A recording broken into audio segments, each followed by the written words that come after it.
Welcome everybody to community. Today is a very special day because we have a very special guest again. My name is Kenny Jones and I'll be your host. Will you please introduce yourself for the people? What's good? It's your boy JeffxDevante from San Diego. What's up? Local rapper, all a little creative, friendly neighborhood guy. So. Yeah, definitely a friendly, creative guy for sure. Let's break it down for how we actually met because it's not normal. I mean, it is, but it's not. Right. And it's funny because me and Kenny met through a mutual friend. And his name is Kyler. And Yes. And it's funny because Kenny and Kyler lived with each other back when they were both going to college. And I honestly like would go over there all the time and didn't even know that this other person named Kenny lived. I knew Kyler had roommates, but I'd never seen Kenny. And I've been over there I was going over there for some months. And then in walks Kenny one day, and I'm like, who is this guy? And they're like, oh, this is Kenny. He lives. I'm like, oh, this is Kenny. Right, finally. Right. And I think that was around the time that you actually got Sage, yeah? Yeah, I think it was around the same time. Yeah, it was around the same time. So, and but now, ever since that day, the energy is just positive. I've never since I physically met Kenny was like, oh, what's up, I'm Jeff. It's just been positive energy ever since. It's been 2 to 3 years now, about 2 years. Yeah, but that's my guy, bro. When I talk about my best friends and my core group of friends, Kenny is always in that conversation, hands down. So yeah. Man, yeah. Thank you. Of course. Much love to you, bro. I got much love for you. It's the same about me. Most definitely. So let's talk about where you're from, where you grew up. Let's get into that. So I'm a military kid. Both of my parents served in the Navy. So Yeah. I was born in Japan. Yeah. But we kind of moved around. So I lived in Cuba for a little bit. Sheesh. I lived in that was actually really fun. I actually had a lot of fun in Cuba. That was around 2000 to 2003. So I would say early. I know for sure when we moved out there I was in 3rd grade, and when we left I was in 5th or something like that. So it was fun, just being out there. But then I consider San Diego home because before we moved to Cuba, we lived in San Diego for a little bit, in the lakeside, La Mesa area. And when we came back, we started living in I don't know what, I think it would be Otay, East Lake for sure. East Lake is where my longest stint of being in San Diego is East Lake. Right. 619 San Diego, always just been home. Even though I wasn't born there, I claim the city like it's mine. Yeah. And it's just been a whirlwind as far as moving a lot, but settling in San Diego really kind of helped me find my identity, really understanding, I guess, my blackness and who I am, but also just creating my core group of friends in San Diego. So right. What do you think? My bad. No, you're good. I was gonna say, what do you think are some of the core activities or things that you were doing that kind of contribute to that? What are the spaces that you were in where you're damn, I'm black and we all black and it's okay, I'm safe here. Black expression for sure. For those of y'all that don't know, I used to host this open mic poetry event called Black Expression. So hosting that event, and it was lit. You know what I'm saying? For the time that I was there, it was for sure lit. And I think that really kind of helped me. That and also going to San Diego Mason College when I was going to community college, like Yeah. those two happening at the same time, like simultaneously, really made me understand like, dang, like being black is a powerful thing. Yeah. But also understanding like, I think that's also around the time where I went through a lot of like, I'm really getting a lot of shit because I'm black. It sucks. Yeah. But black expression for sure helped me just be comfortable with like who I am. It also helped me find my confidence. Like I wasn't really confident in not just being black, but just being a person, like who I am and like my purpose and being here. Like I was not confident in that. So black expression really helped me kind of like open that aspect of my life and really just be more creative. But even on top of that, like more outgoing. I'm an introvert naturally, so now like I'm able to kind of flip the switch and yo, what's good? How's everybody doing? Like kind of not necessarily life of the party, but being able to kind of, you know what I'm saying, blend into that situation. So it's been a really good, San Diego has been a really good place for me to really kind of like grow and develop. It's been awesome. It's awesome. That's dope, man. I haven't been to Black Expression, but I've heard great things about Jeff hosting Black Expression. So if y'all need a host for an event, please hit up JeffxDevante because it'll be popping. That's the guy you need. I loved hosting Black Expression. I am not gonna lie. I absolutely loved it. Like, just being able to get up on the stage and just knowing that, like, all right, somebody came here today, probably like, I don't want to be here, but I got dragged out the house, or like, like, I don't understand, I don't know what this is gonna be like. Right. But then kind of just being able to get on the mic and be like, listen, y'all here. So since we here, like, let's have fun. Let's have fun. We might as well. So I'm, you know what I'm saying, I'm gonna crack some jokes, drink some applesauce on stage, like just vibe. Like I'm gonna make sure everybody leaves at least smiling one time. You know what I'm saying? Right. Yeah, that's super dope. So is it there where you first started to like write? Like were you writing pieces as well? So I actually started to write. So it's funny because I went to a few different colleges, but like my college, I guess you could say my college career started at Southwestern College. When I was at Southwestern College, that's when I met two people. I met this San Diego rapper. His name is Alpha, amazing artist. Not even gonna lie, man's got bars. If you haven't listened to him, it's Dago's Finest on Instagram. Go tap in with him. And I also met my boy Ryan. He's searching it right now. But I also met my boy Ronnie while I was out there.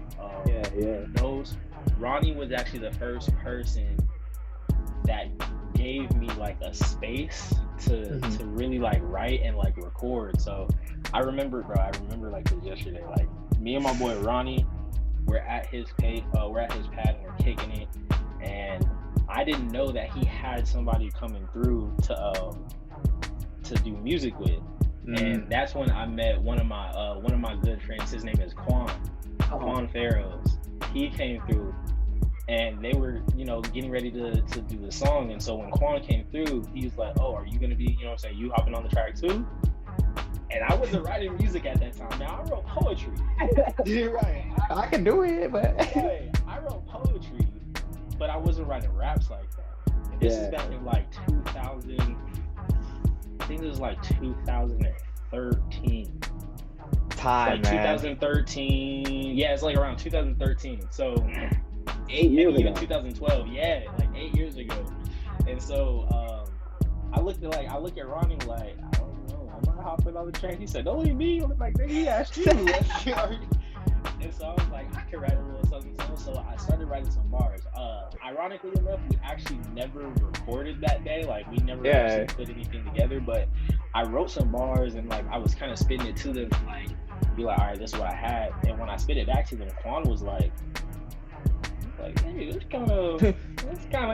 You know what I'm saying? Like, you can be on it. Yeah, exactly. He was like, you can hop on. And ever since then, like, Ronnie kind of was just like, yo, if this, you know what I'm saying? Like, if you can write bars, bro. Like just just do it. And so I just kind of got on my Nike tip and started writing. And ever since then, it's just been this nonstop. And that's honestly kind of like where I got the concept to be like, I want to do an album. Yeah. And so ever since then, just kind of been like trying to get into this zone, finding my flow, finding out, how my writing process, like who I am as an artist, and just finding my niche and just getting it done. So here we are, X amount of years later. We are. And just yesterday, we dropped the first project. Let's get into that. Whew. Please tell the people. Tell the people. Lost in My Own Distraction, L.I.M.O.D. dropped on SoundCloud yesterday, March 12th, 2021. This project was a concept that started like 4 years ago. But it's here. It's birthed. It's birthed. That's what it is. It's here. It's finally here. And it's crazy because like within those 4 years, so much has happened. And I think it's a good thing that it happened the way it did because it contributed so much to the project. Like, absolutely. The project itself is called Lost in My Own Distraction because it's just like a bunch of stuff that I've gone through that kept me distracted from the music, kept me distracted just like in life in general, like mishaps that might have happened. And so coming to the point where it was like, wow, it's time to finally drop this after so long. It just felt like a weight was lifted off of my shoulders real talk. Yeah. It feel like surreal. Like what were some of your like emotions when you were like, like it's complete? I'm not gonna front. There was kind of like this moment of sadness. Really? Because of the fact that it's like, dang, like I've been working on this project for so long and like now it's finally done. Yes, of course I'm excited that it's done because I've been wanting to put this out for so long, but it was also, the sadness really came from the fact of like there was almost this feeling of like, I have to do this again. What if it takes another 4 years? Like, what if some stuff happens and I have to delay the next album? And it was just this sadness and kind of, I guess, a little bit of frustration of like, wow, I gotta go through this again. Like, like, how does niggas be doing it? Drake, you know what I'm saying? Like, Drake, drop after drop after drop. Sheesh. Especially people like Larry June, who dropped like full projects. Full projects. 4 full projects in the first half of the year. I'm like, this number right. And I drank a smoothie. Exactly. So it was but I mean, aside from the emotions, like the biggest emotion that I felt was just like the relief. Because everything that I wanted to kind of put out, everything that I wanted to release, all the emotions that went into it, all the storytelling that I talked about in the project, like all of that is finally out for people to kind of listen to. And my thing with music is just, I just want people to relate. So the fact that I've had people come to me, like I said, the album just dropped yesterday and people are still, have come to me like, yo, this is an amazing album. You did such a great job. Like, I love this track right here. And Like, it's just been awesome to know like people are receiving it well. So I can only imagine how it's gonna feel like a week from now, a couple months from now, like, because it's only gonna be like mean that more people are getting into your project and more people are seeing it, And so even people that I've never even met people before, and they're like, liking the project and DMing me like, hey, this is really good. So it's being received well. So I'm excited, like you said, over the next few weeks and months to see just like how much more attention it gets. Let's talk about the happy song. Yes. How is it like? I don't know, because I'm imagining for like a new artist, how is it to record your first music video? Like, what thoughts and emotions are going through your head? Because I feel like you're like, I mean, I don't want people to think of me this way, but I'm trying to like look good, like yeah. Honestly, it is like that because even though I've been writing music for quite some time, I haven't performed a lot. I mean, I've performed, right? You know what I'm saying? I've had a few performances in like small bars. Of course, I've performed at Black Expression every once in a while, but I've never. But even the performance at Black Expression, or even I would go as far as to say like the performance at like the small bars that I did, I was performing for people who knew me. Right. So it wasn't like not to say that I didn't have to win them over, but it was like they already had this bias of like, oh, it's Jeff. Like, right. I'm gonna tune in when he starts rapping. Like, of course I'm gonna be like, hey, you know what I'm saying? Yeah. And plus, I imagine like you seeing other people and they're like, this kind of whack. right. And there are those people where, and it's funny because I also try to look at it as like everybody has their own style. Their own way. So, I mean, I'm not gonna front. There have been times where I've seen a performance or I've seen something and I'm just like, oh, that's not good. Like, I can be better than that. But as far as the music video goes, like I had never been in a music video. And me not having a whole bunch of like performing experience, there was those questions of like, all right, like, how do I do my hands? Like, what poses do I do? Like, do I look at the camera? Do I not look at the camera? Like, do I exactly like? So it was a very odd feeling, but it was also really comfortable because having like you there, having Zay and Del there, like it was like I didn't feel like I had to do much, but in the best way possible. Like I didn't feel like I had to overdo it. Y'all were just like, just be yourself, just do like, and of course it was like, what if we got this shot? What if we did this? But it just felt natural, it felt comfortable. So, but after that day, like whenever I have a song, I've kind of started like picturing a music video in my head, and I'm kind of like do the music video in my room. So like kind of with it. So it's like practicing here. So by the time we get the next one done, I should feel a little bit more comfortable. It's coming up. That's all I gotta say. So I have another question for you. Yeah. So let's say someone younger than us pulls up, they're like, damn, JeffxDevante can do this. How can I do this? Where do you think is some of those starting places for like someone trying to get into the game?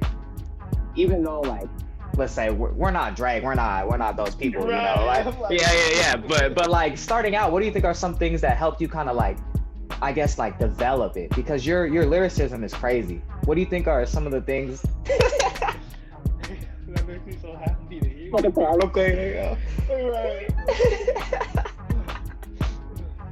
for real, like I don't know. I feel like for a lot of people, it's kind of hard to like piece it, you know?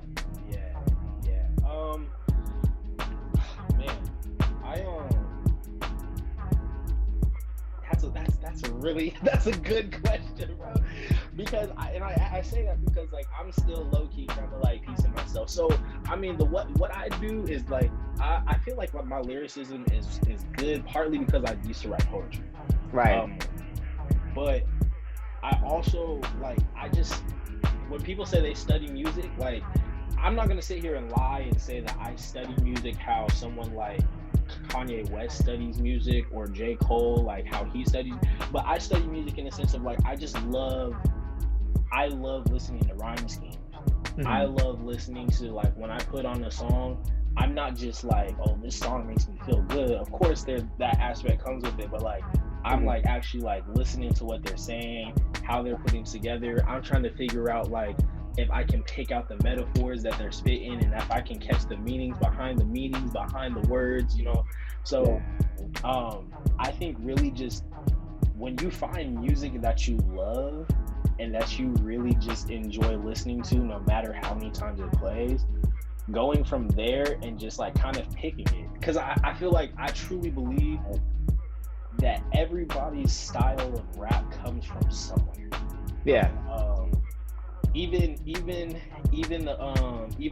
triplets that are even the triplet, you know, rhyme schemes that they do for like the like that.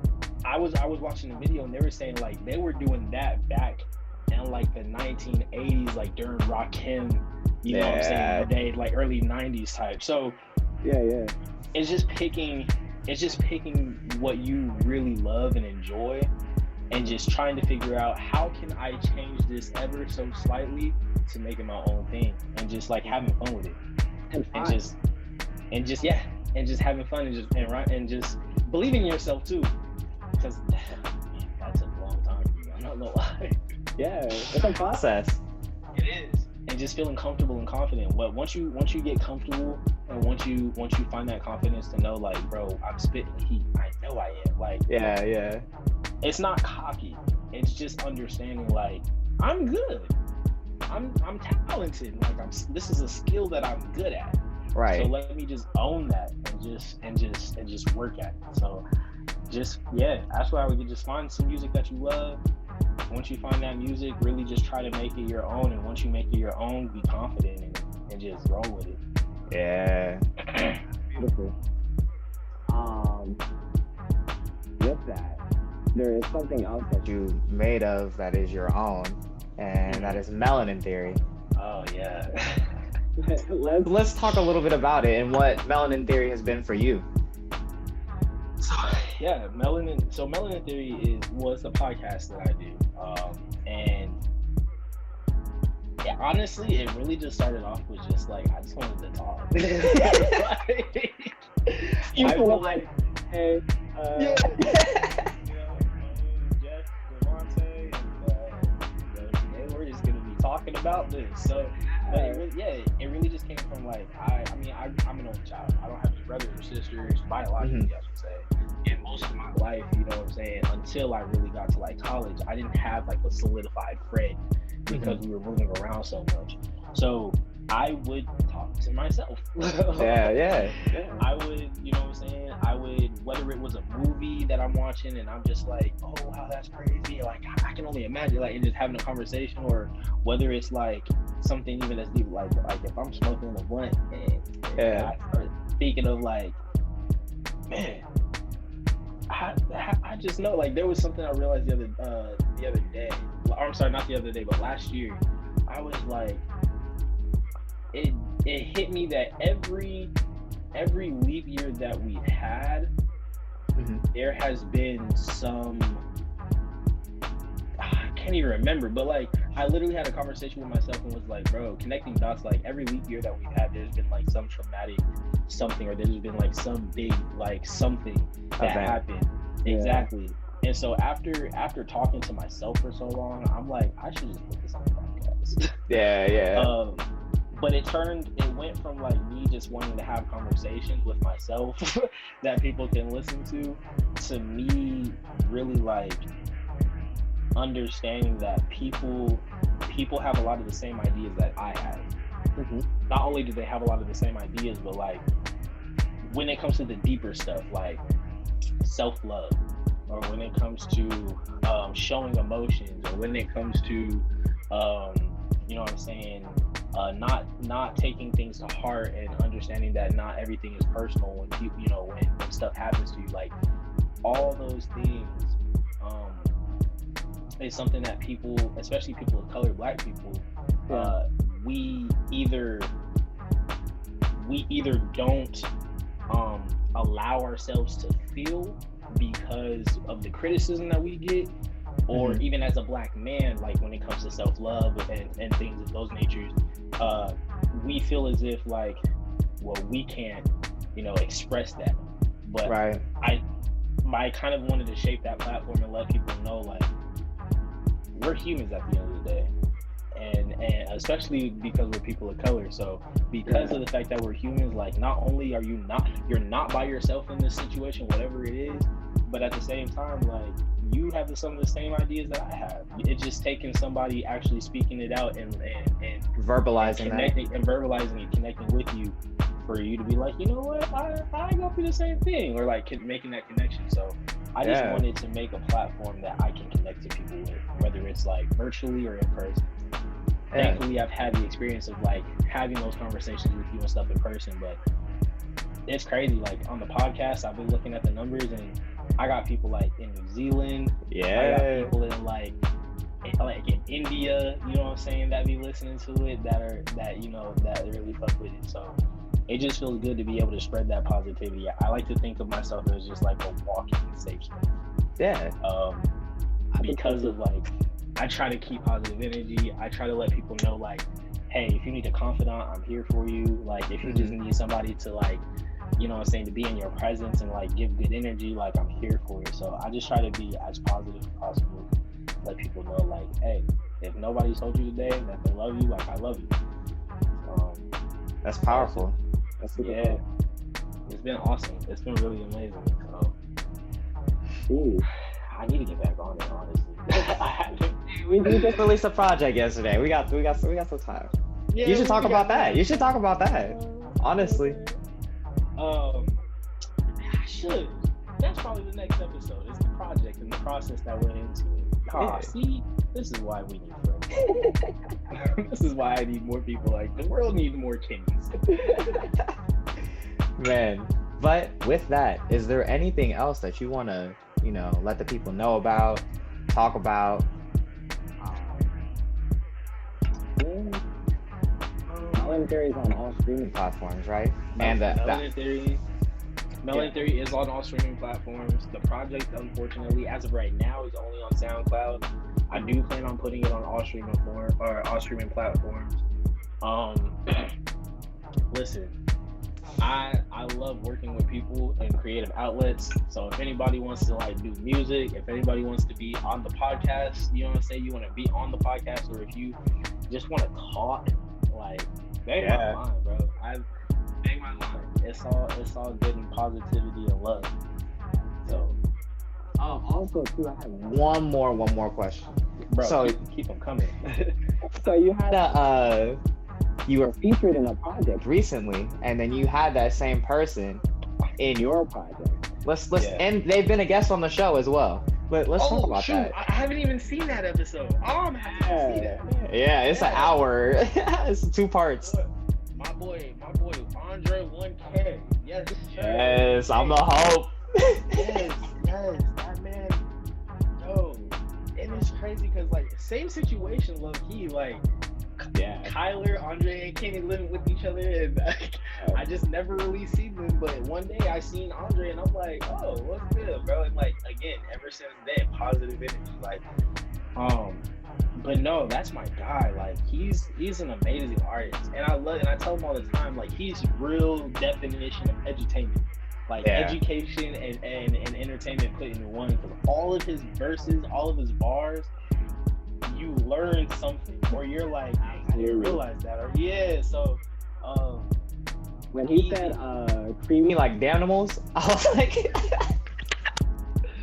bro, he said, what did he say recently he said I think he said surfing in the coochie, like rocket power. I said, oh wow, this man. Rocket power, come on. Rocket power, but no, he's dope, and I enjoy his energy. But I had to have him on the project because like the first song that we ever did together was Impossible. Yeah, and I just had so much. I feel like any song that we do together, I have so much fun. Yeah. Because the energy that he brings, it's like, it makes you want to match that energy. Yeah. And so having him, him having me on his project, which is actually funny, his project came out first, but I actually hit him up for a verse first for with my friend. So when I finally got to do Impossible with him for his joint, like, it was just like, bro, we're 2 for 2 right now. Definitely 2 for 2. So now it's like, we were having a conversation, and it was like, yeah, bro, like we're definitely doing more songs. So, like, I don't know if I don't know how many, but there's definitely more to come between us. Like, that man, he's just walking entertainment, and he's just a great guy, bro. Yeah, 100%. He's just an awesome guy, for real, for real. That's dope. I'm glad that connection Was able to happen and y'all were able to like thoroughly enjoy each other, you know?